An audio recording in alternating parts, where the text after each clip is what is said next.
2 বছৰ মানৰ পৰা পাই আছোঁ মেক্সিমাম যিটো মৃত্যু হৈছে ল'ৰাবিলাক KTM বাইকেদি হৈছে আজি কিছুমান এনফিল্ড চলোৱা দেখিবলৈ পাওঁ তেখেতসকলেতো ঠিকে নিজৰ মানে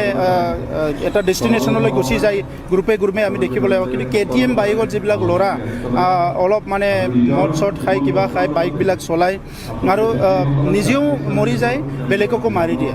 আৰু নিজেও মানে মদ খাই মৰাৰ ফলত মানে কি হৈছে ঘৰখন পৰিয়ালখন আজি বহুত সমস্যাত পৰিব লগা হৈছে তো সেইকাৰণে মই প্ৰথমতে আহ্বান কৰোঁ যিসকলে এই বাইকটো চলাই তেখেতসকলে ভালকৈ চলাওক আৰু আমাৰ অঞ্চলত বহুত যিখিনি ৰিপৰ্ট হৈ আছে মেক্সিমাম এক্সিডেণ্ট এই টিনেজ কম বয়সৰ ল'ৰা ছোৱালী সেই KTM বাইকৰ দ্বাৰা দি মৰি আছে মানে এক্সিডেণ্ট হৈ জীৱন মানে গৈ আছে সেইকাৰণে মই আহ্বান কৰিছোঁ বাইকটো ভালকৈ চলাওক আৰু নহ'লে মই